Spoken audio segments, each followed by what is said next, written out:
Okay, I think a lot of us know Kathy Bisbee. I have been a fan of hers and of BIG's for many years. Since she started there, she came from California and joined our community as the executive director of Brookline Interactive Group. She's also a West Virginia girl. Ah, all right, didn't know that. And also a Rotarian. Yep. She was, yes.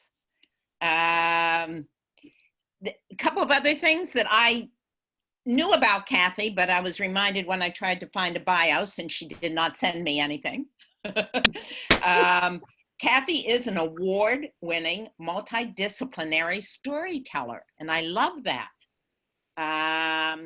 She also has been really involved in virtual reality and in co-producing virtual reality content for the United Nations Environment Assembly.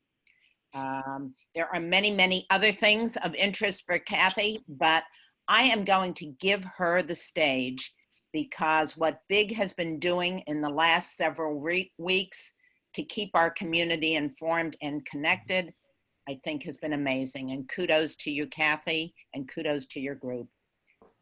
Kathy, go ahead. Thank you so much. And thank you everyone for having me at the meeting today. It's been a whirlwind couple of weeks, and some of you have been supporting and helping and contributing to our work in the community. And first of all, Susan, how long do I have? How long do your speakers usually talk when you're on Zoom? About 20. Well, we're on until 1 o'clock anyhow, Kathy. Okay. Okay, great. So that's usually the time span, the attention span, I think for most people is about 20 to 40 minutes on Zoom. We're all getting a little bit of Zoom fatigue these days. But I have a PowerPoint, so I'm going to go ahead and share my screen with you guys, and as I'm talking, you'll be able to see my PowerPoint. Let's see here.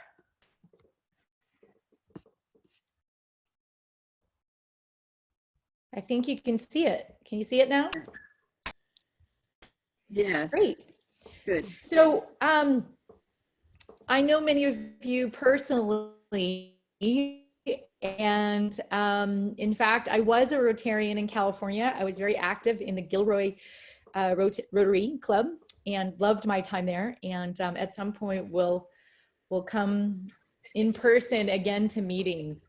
It's been a really busy last five and a half years since I've arrived. And I joked with my staff when I first got here, even though I grew up in the foothills of Western Maine, coming back from California was a little bit like being a foreigner, having lived overseas for 24 years. It was a cultural shift to come from California. And as Chobi mentioned, my mom is from West Virginia. My mama is West Virginian. And I have deep roots in Appalachia and also in the hills of Western Maine. So, but it's been wonderful. I'm very happy that I've been able to come back to New England. So I put this slide up because at the root of everything I do, I'm interested in stories. I'm curious about other people, and I'm curious about the stories that people identify with. Why do we tell certain stories? You know, why do I tell you that I have roots in West Virginia? Why do I talk about the cultural changes? All of those things are really important for all of us. The stories that we tell about ourselves are very strongly part of our identity, about who we are, where we came from, and who we're going to be in the future. So I feel storytelling is really important culturally. I think it's really important to our democracy and to the pursuit of truth. And I'm also really interested in the personal narrative, the deeply personal narrative. I have been a very fortunate person in the world in many ways, and also have had many deep, difficult struggles in my life. So I love hearing from other people what has made them whole, what has made them able to be resilient and go through change. So times like we're dealing with right now, I'm kind of in my element in a way, because I am so curious and love to hear what people are going through. And I'm going to tell you about some opportunities for you to join me in doing some of that contemplative work and reflective work that we have coming up in the next couple of weeks. So this is a visual view of my story. You could see some pictures of me when I was very young. When I first got to California up there with the CalPIRG, going door to door, doing work on political campaigns. I was a community organizer for 10 years of my career. Then I started in the top picture there with the small little video camera. I was in Cuba in 2003 and was starting to transition into what my roots had been, which originally I had studied media, broadcast journalism, and got very disenfranchised as a young person in what I thought I could do to create change through media. And so became an activist for 10 years. And then about in my late 20s, mid 30s, got back into community media and started becoming an independent producer. And then some of these pictures are from Gilroy. Some of them are from here in Brookline, but I've had such a fortunate path to be able to indulge my interest in other people and in storytelling and in media and in technology with my love of cultural and societal change. So I kind of joke that this is the recipe of me. It doesn't make up an actual perfect recipe, and nor do I. And I'm a little messy. Like all of us. So I say I'm part community organizer, part technology translator and educator, part community media practitioner and advocate and executive for the last 12 years. I'm also an ethnographic researcher. I'm a fellow. This is my last week, in fact, in my 1.5 year long fellowship at MIT. I'm in the Open Documentary Lab, where I've been doing ethnography work around community media and some of the innovation work that we're doing now in community media around VR and virtual reality and alternative forms of reality. I'm very resilient. I'm lucky. I grew up in a low-income family, but with folks who were very hardworking and had a great work ethic and community focus. My parents, my mom was an English teacher. My dad, for a lot of his life, has been a broadcaster and also a YMCA director. So I've had a lot of engagement in community work since at a very young age. A 1/2 cup of associative fluency. What I learned this year when I turned 50, that's actually ADHD. But I've seen it for most of my life as just being good at putting really disparate thoughts together and making sense of it. And in fact, that is kind of how folks who have ADHD think. And I'm really fortunate I never got diagnosed as a kid, because I was able to just find ways that I could help. Oh, that's my timer telling me what time it is. I was fortunate to have a lot of mentors and teachers and guides, but also I think realized inherently that I was different from other people, and I had to work a little bit harder to figure things out for myself. All the other things are just kind of funny. Bake at high heat for full flavor and ample unpredictable outcomes. So I'm going to show you this. This is actually a video that is in draft. It's not yet public, so you guys are the first to see it publicly. I did share it with my MIT cohort on Tuesday, and it gives you a really good sense of who we are as an organization. And we started this work pre-pandemic, so it won't include the work that we're doing, but I'm going to talk about that for most of my talk, in fact. So let me know if you can hear it. Give me a thumbs up, Susan. Brookline Interactive Group is 35 years old. In its original context, it was a public access television station with 2 cable channels. And 35 years ago, Congress, in their infinite wisdom, passed a series of laws, but started with the Telecommunications Act of 1984 that enabled communities to ask for funding in exchange for the public right-of-way. It's really a public asset. So it was wonderful when Congress decided to find a way for local communities to be able to self-express, to have a hyper-local community media organization and funding that really started 35 years ago. We cover over 850 hours of government meetings every year. Additionally, we cover things like town select board, school committee, the fiduciary committees, the advisory committee for the town that makes decisions about how the budget should be spent. All of that is either streamed live or archived online. So that's, I think, an important thing to mention, because in these times where we're wanting to know more and more what's going on with our elected officials, and people are really, I think, inspired to be a part of the electoral process in ways that I haven't seen for a number of decades. It's really important that community media is there to cover these minute-by-minute meetings that may on the surface not look that interesting, but that's where the business of running our local communities, of making decisions about how we're going to move forward as a community that will impact us for 50 years to come, that's happening in those granular moments at the town select board, at the town meeting, at the school committee. And it's really important that we're there as community media to cover it.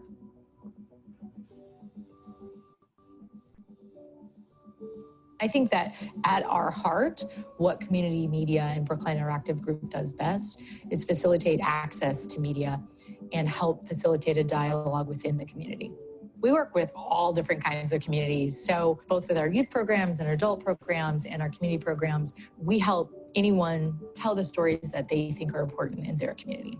Our youth media program is one of the things I'm really passionate about. I think our team and our staff are really passionate about is helping youth to understand media, both as consumers of media and makers of media. We teach everything from iMovie to claymation, stop motion, 360 filmmaking now. We want to make sure that youth understand how media is made, and we think that teaching youth media literacy is an important part of strengthening our democracy and strengthening their career and life skill goals for the future, so that we have a workforce that's not only thinking critically and is engaged at the civic level, but also understands what's true and not true in the media content that they consume.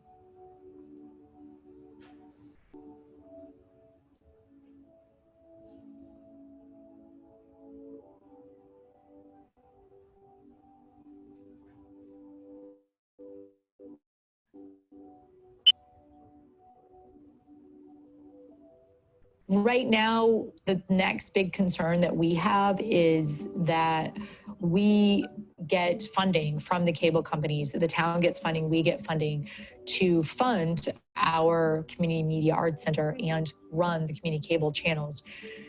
What the cable companies want to do is charge us now for use of those cable channels, and I think that's wrong.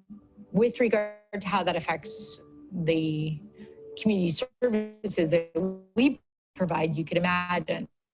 I think it's really important that community media centers continue to provide services that we've always provided in our local communities around community journalism projects, government transparency, and people being able to tell the stories about their own community that they think are important, that aren't financially motivated, that are motivated by the interest of the community. I think the work that we're doing, in fact, is probably more important than it's ever been. And I hope that the community will support us in the next iteration in 2020, when we're really going to face some of the most difficult financial and funding decisions that we've ever had to face. We're really looking to the Brookline community and beyond to help support us in 2020 so that we can continue this important work, but also think about the possibilities for the future. Should we keep doing what we've always done, or does the community need for us to do something different? So we're really doing a lot of outreach to ask the community, what will you have us do, and how can we best serve our community's needs?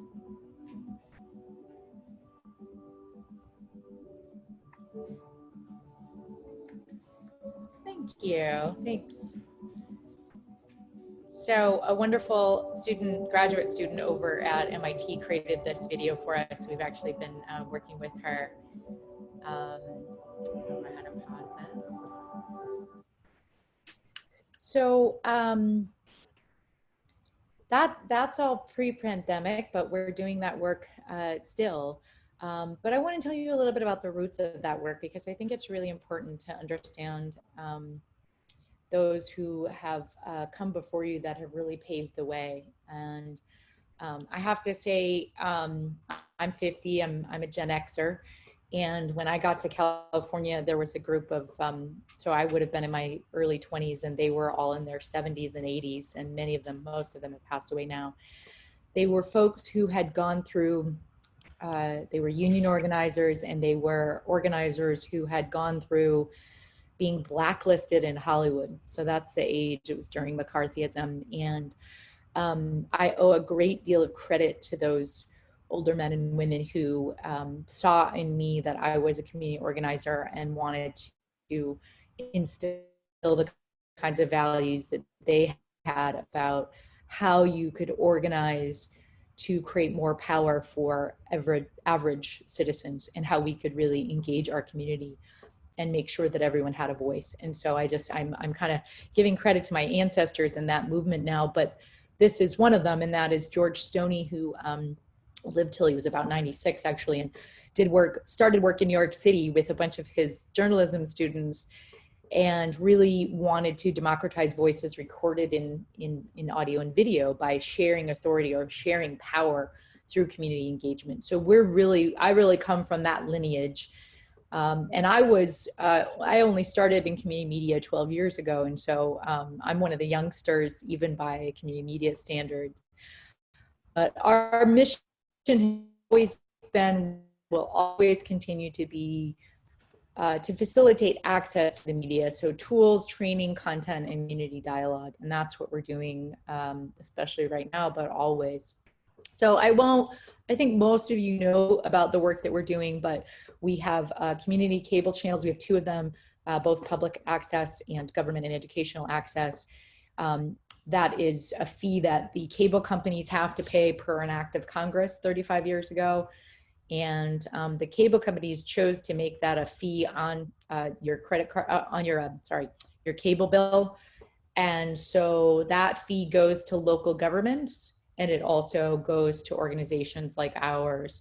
So the town of Brookline gets 3% of that 5%, and BIG gets 2%. In other communities like Newton, the community television station gets 100% of that 5%, which is why Newton has a $1.5 million budget for their community media center, and we have about a $500,000 budget, and about a fifth of that right now is income that we have to earn ourselves. So you can imagine during COVID, we're going to lose about a fifth of our income because we're unable to run the usual classes and youth programs and paid productions and facility rentals that we normally run. And then additionally, this risk that's happening with the FCC could require that cable companies, or allow cable companies to charge us a fee for airing this community content on the community cable channels, which is really unfortunate. And we have got a piece of legislation moving through Congress, although it's not going anywhere now, that would help to support the continuation of those funds going to local municipalities. But we're not super hopeful about that. So here's some of our content normally. You can see things like the high school graduation and yoga for kids. The fun show that is, I think, 17 years running now. And Mike is, I believe, 95 years old. I was told he was 93 when I arrived, so he's somewhere between 93 and 96. I'm not quite sure. But these are the kinds of things that we've done. Town meeting, we had 6 nights of town meeting this last year. It was unbelievable. And so very long nights for our team. There's just 4 of us full-time staffs, including myself at the moment. When I came in, we had 11 staff people. And because of funding cuts, we've had to cut our staffing considerably. This was a piece that we did as part of our on affordable housing, as part of our filmmakers grant program that we had a year and a half ago. And we gave out $1,700 in grants to individual filmmakers to allow them to have a 6-month period of time to create their film. And this was one of the best pieces by Ansley Floyd, a very talented Brookline resident who is a photographer. And I just love this picture because it's so big and beautiful, and you can really just see the hope and happiness and joy in her face. She was one of the folks who received the lottery, won the lottery for affordable housing in Brookline, and was featured in this film. And we had a event at the Coolidge, and about 250 people came and participated in a panel that we organized at the college about affordable housing with local elected. So that's the kind of thing we do to facilitate community dialogue about things that we think and the community thinks are important to talk about. Youth, these are a lot of youth doing VR. They love doing VR, a lot of fun. It's a great way to get them excited about STEM and STEAM, as we call it.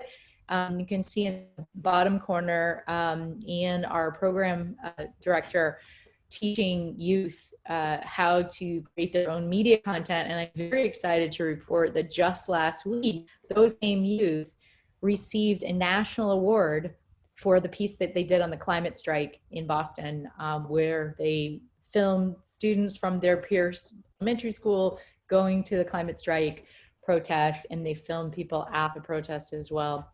So I'm really proud of them for achieving national recognition for their documentary work about their own experience and their own stories. These are those youth, and we have Arts to Work program. So we're teaching career skills and life skills. We have a program called Open Door Media Makers. We have a peer mentorship program and paid media internships. We also teach about 27 after school programs at local schools. So we do that as a paid part of our work, but very low cost and very accessible and affordable to all. And then I started the public VR lab about almost 5 years ago this fall, to really expand that mission of public access into the virtual reality space and make sure that that new virtual reality world includes diversity and underrepresented voices, and gives access to the media making tools that are becoming more a part of how we might do media in the future. So I'm going to skip a couple things because I don't have time, but I know some of you know about our immigration storytelling project in VR, and that's called Arrival VR. And once the pandemic has subsided a bit, we will start doing interviews again. So if any of you have stories of how your ancestors came to the United States, we're doing an immigration storytelling project. We have about 20 folks in Brookline that we have interviewed, thanks to the Brookline Community Foundation grant that helped seed that project. And we have that content airing on the channels as well. And this is a little bit about that goal for that project, is really to help support VR education to the broader public, and also to have a participatory media engagement as part of the project. So people can actually, after they watch it in virtual reality, they put a headset on and they can look around and hear the stories of how people came to America. They also can tell their own story. So we want it to be both informative and educational about VR, about immigration, but also for people to be able to participate and tell and share their own stories. It also helps local arts and cultural organizations to figure out how to operationalize VR, to how to make VR part of the work that they're doing. And we have a grassroots community handbook that we're creating to that end as well, for those of you that I know are interested in the VR work that we're doing. So COVID-19, let's talk about what's been happening the last 2 months for us. Some of you may know Ken Liss here, the historian, the self-described amateur historian, he says, but he knows so much. He and I think in week 2 of the COVID-19 pandemic, started talking on the weekends, and he's been putting together different historical programs that we've been airing on our cable channels. And I'm going to talk about these topics here just to give you some information about what we have been providing to the community and how we've been adapting to this challenge. So we've covered now 100, as of last Friday, 100 town, school, and community meetings live over Zoom, over WebEx, over Google Meetup, through every possible online tool you can imagine, and to every committee, including subcommittees of the town and of the school committee. We've been covering religious gatherings. We have Temple Ohabe, am I saying that right? I think so. Ohabe on Beacon Street has been doing their Friday night Shabbat every Friday, which has been lovely. And I joke that I'm not Jewish, but I tune in to check the stream, and then I end up staying because it's so inspirational. The readings are beautiful, and the music is just so beautiful from them. So I sing along, or I hum along, because I don't know Hebrew, but it's really beautiful. And then also the St. Mary's of the Assumption Catholic Church on Sundays, we've been airing since Easter their mass every week. And I think that St. Paul's, the Episcopal Church, is also going to be covering, we're going to be covering them as well. We've been doing things like anti-racism forums, the anti-racism racial equity fund for the town. We did informational forums for that. We did an Asian American anti-racism forum that select board member Raul Fernandez organized. We've also been doing many other kinds of ad hoc meetings. So we've been doing things like a community of faith town hall meeting that Heather Hamilton led. We did every week. We actually this morning had our 8th small business committee meeting for the town that Raul Fernandez is the chair of, along with town folks, to talk about how COVID-19 is affecting our small business community and our nonprofit community. And then we have 4 upcoming elections. I didn't have all the dates handy today, but I will tell you that the first one is May 11th. That's the coming up this Monday. And that is the forum from the climate change folks. So I think Monday, I believe it's Monday at 6:30. I can let you know at the end here. So we've got that coming up. We've got an anti-racism, racial equity forum coming up, candidates forum coming up. And we've got one that Frank Cano is organizing over at the, Caro, right? Caro, thank you. Yes. So that's with Matt Weiss, also with seniors. So that will be, they're all the week of May 18th. I know we've got 3 forums all in the week of May 18th. So, and then also with the League of Women Voters as well on May 20th. So a number of election forums all coming up the week after next. We also created a number of training documents and trainings for town electeds and for our committee members. And I'll show you where all of those are actually all linkable at brooklineinteractive.org/COVID. And some of the documents we created in the first week or two were covered, were shared out on national listservs. So we've gotten quite a bit of recognition for that. And you can find us, just want to let you know, live on cable, RCN channels 315 and 613, and then on Comcast 3 and 23. So our public access channel, so you'll see Joyce's show, for example, with the Brookline Bees. We love having your content, and I promise you, Joyce, I will join you to learn how to make darts. I'm working on it. Thank you. Got to free up some time. So that's been wonderful. The Rotary content is on that channel as well. And then on 15 and 23 is all of our municipal meetings that we're covering, our municipal coverage. I'm going to tell you a little bit about our upcoming classes and some stories that we'd love to get from you. Joyce, I posted a little clip from your email in here. And I just have to say, the reason I did was I'm so grateful to get this note from you saying that we inspired you to make a YouTube channel for the Senior Center, and that you highlighted that you're going to highlight the Senior Center videos with the playlist.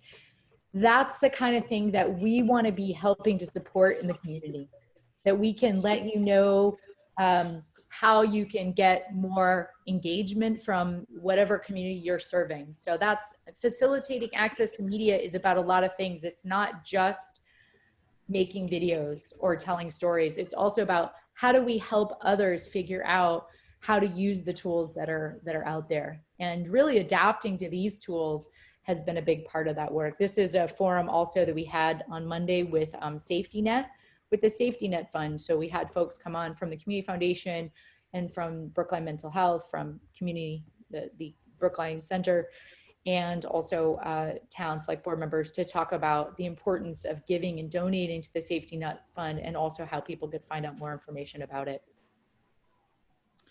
So like I said, we've had 100 municipal and community meetings. The top right picture is me learning from Joyce and from Hadassah from Welcome Blanket, how to make a no-sew mask, which I then sewed, Joyce, because I wanted it to stay together. Right. So it worked out well, and we had a great group of people, and I know folks are watching that video to learn how to make masks. Super useful and really important right now to be helping people to do things on their own if they need to be able to wear a mask. And it was very timely because the very next week, we saw just yesterday, the governor put into effect the order to wear a mask. Everyone must be wearing a mask in public. We also have the library doing yoga and meditation classes and also storytelling live every week. And then Tommy Vitolo, State Representative Tommy Vitolo, this week, he normally does a show where he does a update on what's happening at the state and local level in terms of legislation and his work. This week, he taught us how to make Italian gravy, AKA marinara sauce. That's what he said. New York Italian gravy is marinara sauce. So he's every Thursday at 2:30. You can check him out. And one of the things that's come out this week is that because we're getting so much new content, I mean, people have been sending us their workout videos. They've been sending us craft alongs. The library does a craft along. And some folks are just sending us slideshows of different pictures that they've taken. We're posting that on air.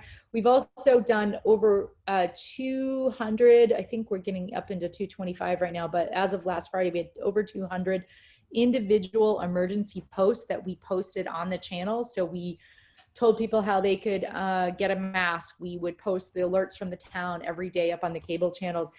And out of that, we had all the senior groups in town reach out to us last week and ask if we could make a paper version of our programming schedule that we could share with their whole communities about all of this great content. And so I think we're going to be reaching a lot more seniors, who we know really are watching a lot of cable television. We have about 19,000 cable subscribers in Brookline, which is very high penetration. It's about a third of the town that is watching cable. So, excuse me, we do want to make sure that they know that we're on.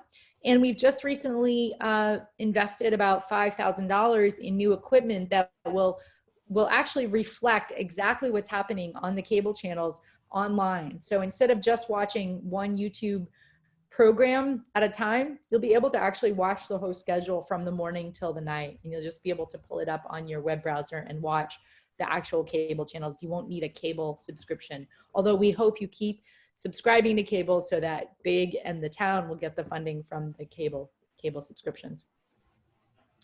So this is something we did last Friday for the chamber. We did a storytelling and small business. Excuse me, one moment. So we did at-home video production, how you can make a short promotional video for your small business or nonprofit organization. We'll be doing those again, and we have some upcoming classes that we'll share with you about how to make your own videos with your iPhone or your tablet, and also how to appear better on Zoom, have better lighting, have a background, use better mics. And this is coming up soon.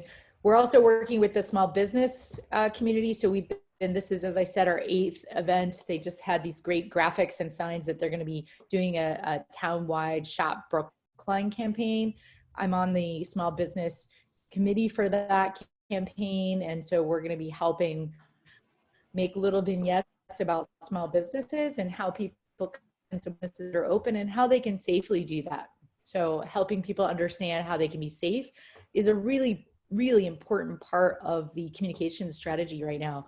When folks go out, when they have to go out for shopping, how to do so and how businesses can make sure that they feel safe, customers feel safe and coming in and doing what they need to do. This is our before and after picture. I love this. Bernard and Nancy looking a little dark and hard to see. Sometimes we had them just barely looking like this, just their eyes, and we were able to do individual sight sessions with them over the phone. Excuse me. To make sure that their lighting and their backgrounds and their audio. We also got Nancy a special stand that just arrived this week. She had her iPad stacked on top of books, I believe. And so it made it really difficult for her to have a really good setup at home. So we've been helping our folks who have to be on camera quite a bit now to have a better presentation. You know, this is really important for candidates running for office, for example. If you don't look good on camera, that factors into how people perceive you as a candidate. So we want to make sure that everyone has equal access to understanding how they can really improve that viewing of the public of them. And then lastly, I'm really excited about this. I love telling stories. I love hearing other people's stories. This is my kitchen window. I am now out in Western Mass in Holyoke. My husband and I have an old Victorian, and I'm fortunate to have a small yard. And when we walk around the neighborhood, kids have been painting on rocks and leaving them by trees. And so every day when we go for our walk, we're able to see what new rocks the kids have painted. These are horses. I'm a horse girl, so I just loved this. So I want to help you tell stories that are coming up for you during this time. What are you noticing? What are you observing? How are things changing? This is an unprecedented time. And so it's really important that we document it and talk about the things that are coming up, you know, both on an issue level, the fact that not everybody has equitable high-speed internet access or access to technology tools or to training programs or the same level of knowledge about how to use a lot of these tools. That's coming up for people. So we can highlight that and feature that and document the things that are coming up, but also on the personal level. What are the things that are coming up for us? People are feeling things that are universal. They have things that are unique to themselves. I think somebody said, we're all in the same boat, but we're in different boats. And I thought that was a great way to describe it, because things are not equal. And we definitely have privilege that other folks, say in New York City, some of my friends there do not have right now, where it's difficult and inequitable for how people can access food and deal with this pandemic on a mental health level and a resources level. So this class that I'm going to be teaching, I start next week. It's 4:30 to 6 p.m. I am offering limited scholarships, but we're just asking $50 for the class, just to cover our time in developing it and our staff time. And I'm really excited about it. It's an opportunity to do some writing and to make a short digital story of 300 to 500 words about how you're surviving, how you're adapting, and how you're connecting with others during this pandemic. And I'll give you some of the prompts. I had to laugh at the wine in our house. We do have some, but this is, you know, taking a picture of something in your house and writing about that place, picking a song that represents your current mood and then sharing it in a group with each other, because we listen and we tell stories to understand our present predicament and to make whole what analysis dissects. We're always trying to figure out what these things mean. That's one of the most beautiful things I think about being human is, what does this mean? What does it mean to us? What does it mean to others? What does it mean to the world? What does it mean to society? It's 1 o'clock. That's my timer. I have to have that. It helps me so much. And then this is my husband taking a picture of one of those rocks. So one of the prompts that we'll be using is finding a photo that you took in your neighborhood, either pre-COVID or during COVID, and then writing about what community means to you now and before COVID.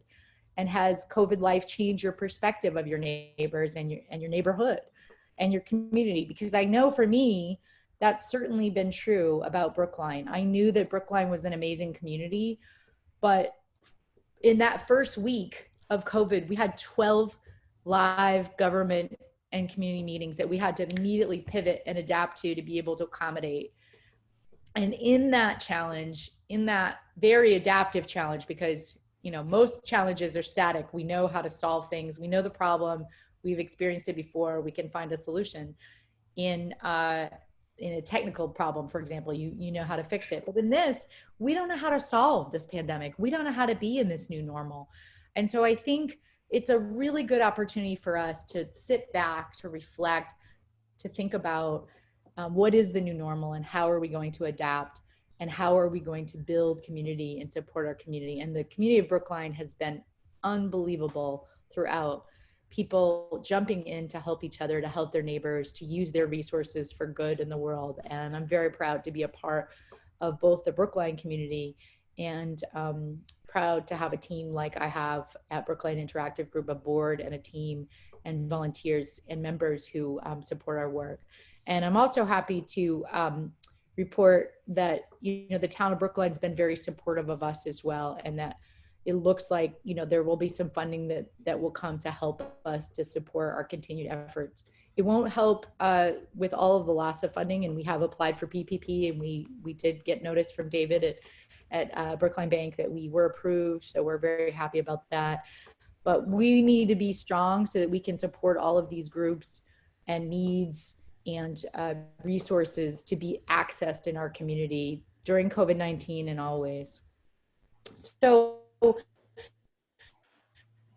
that is the end of what I wanted to talk about today. I want to really encourage you to share your stories on our COVID-19 page, so brooklineinteractive.org/COVID-19. You can find a whole number of resources. So we have resources of how you guys hear me okay? My internet connections, whenever it gets a little windy out here, I lose connectivity, but I think you can hear me. Yeah. We have resources such as if you have a business and your business is open, we have a guide on the COVID-19 page that you can use to give us a little post that we'll put up on the cable channels. We also have resources for nonprofits.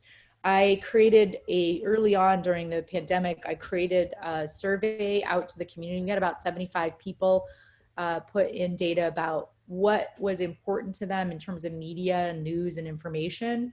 So we passed that on to the town, and we also have the results of that. And we also created a database of all the nonprofits that have specific COVID-19 responses. And so we have that up on our COVID-19 page as well as some other resources for running Zoom meetings effectively, and a Dropbox there that you can, as I think Joyce Dropbox your content from Zoom calls, you can record them. Pretty easy, right, Joyce? Right, it's working very well, thank you. And it's very nice because Corbin helps you with a little bit of editing at the beginning, at the end, so he's made it very manageable. Thank you. Oh, no problem. Yeah, so we're really glad we can help, and we'd love to hear your stories. And we'd also love your support. We realize there's a lot of nonprofits and small businesses and individuals who need support right now. And so we're not doing our normal fundraising. But if you have extra and would like to donate, you can certainly do so on our website. And certainly would love to have you be a member so that we can keep you informed of the work that we're doing and encourage you to take classes and get involved in BIG. Thank you very much, Kathy. I'm going to leave everybody's microphones off temporarily. If you want yours on, please turn it on. Boa and Toby, I'm going to turn yours on. Thank you. George? So I guess, do you guys have questions for me or comments or thoughts or? Susan, you're on. Yeah, I was just looking at the chat screen and I saw that Laura, back when you were talking about the funding, Kathy, yep. Asked if there was something that we could do to help lobby for that. Yes, and I'm happy to send an email out with the information about that. That's probably the best way to do it. And if you want to share that to the Rotary members, that would be great. There is national legislation that both, I have to say, Senator Markey's been a huge advocate for community media. So letting him know that you appreciate that is helpful. Also letting Congressmember Joe Kennedy know that you appreciate his support is very helpful as well, and encouraging them. I think what would be great right now is to encourage them to continue moving forward on supporting that legislation that would support community media nationwide, because so many of us, my colleagues, we did a webinar for my colleagues within the first 3 weeks of the pandemic, and so many of them were having to really, they were struggling really to try to get up to speed quickly. So I'm really grateful that in Brookline, we were able to work with everyone in town government and make that happen. And now many of our media centers around the country are providing very essential communication services to our communities. And I think out of this, there will be some renewed interest in our work because of that. So I'm grateful for that. Okay. If you send that information to me, Kathy, I can disseminate that, you know, who That would does. be great. Thank you. Hadley, was your hand up? No. No, my, I'm, Hand is that was my, I'm leaving in a minute, but Kathy, it was a great presentation. I appreciate it, certainly. And I don't know if you guys have told Kathy what we've done from our organization for the community, in the last couple of weeks, but it's not an insignificant story to tell. Right. So I'll let George take the credit for that story. So. George, did you want to tell about that? Actually, I was going to ask Kathy a question. The information about what we've done, FYI, Kathy, is on our website, the Brookline Rotary website, in terms of the grants that we've made, the encouragement for volunteering and so forth. The question I have is, did I hear correctly that you all will be putting up a sort of like a daily schedule of programs? Yes, and we have a daily schedule of programs up, but most people in the past have really been interested in individual programs. So when we put that on the web, the people that are looking at things on the web usually just go straight to the YouTube link to that specific item they're interested in. Okay. But however, that's normal. COVID times is that people are watching more television and more hyper local and more locally focused. So what we're seeing is that folks in the senior community that are serving seniors are saying, hey, we know people are watching television, so could you give us a printed out version of that? So that's what we're working on. Why, yes. This was a question that I promised the Senior Center board last evening at our board meeting that I would bring to you today.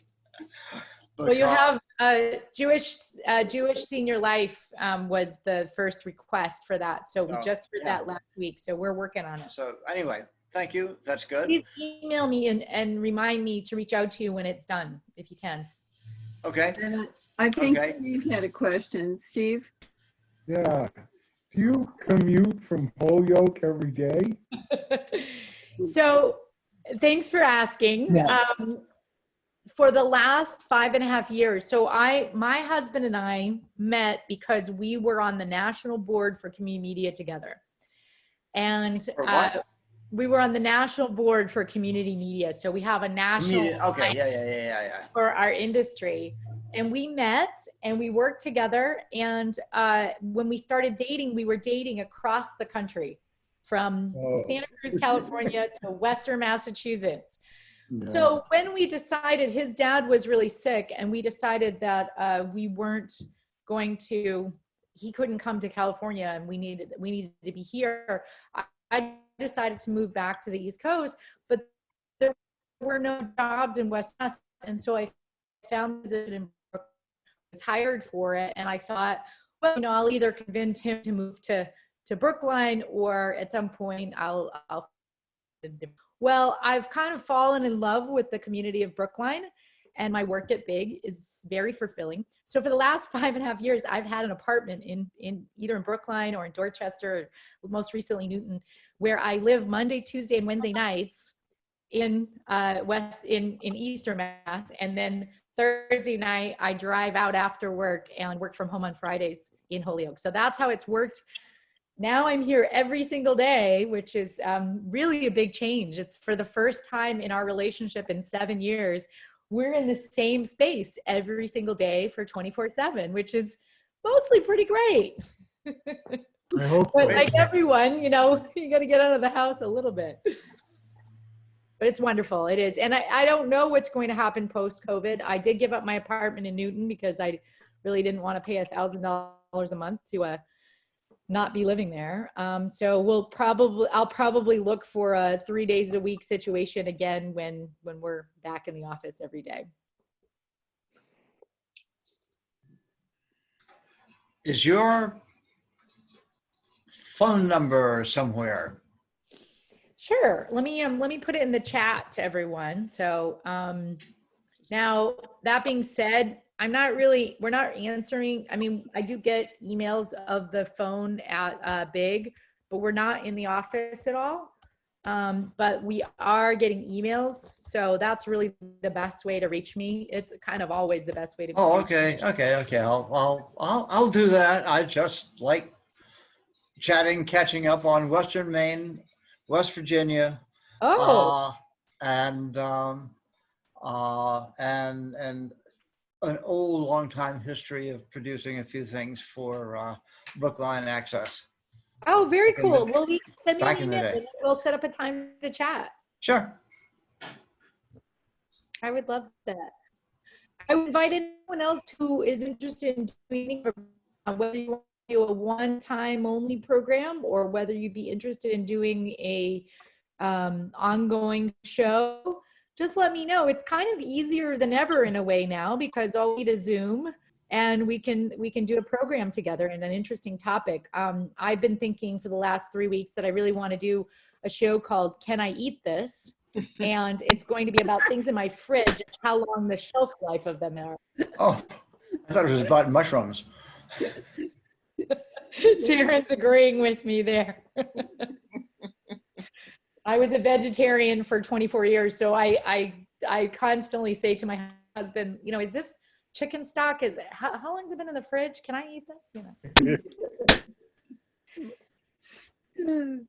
Very good. Thank you, Kathy. That's been great. Kathy, you did not disappoint. This is great. Are Thank you. grateful and proud to Yeah. have you in our Good community. to see you again, Kathy. It's great to see you too. Yeah. Well, it's great to see you all. Great to see all of you, and I look forward to the chance to get to come talk to you in person because you know life is going to be different after all of this, and we'll be doing a lot of this, I think, again. That is very But I don't know what the future holds. Nobody does.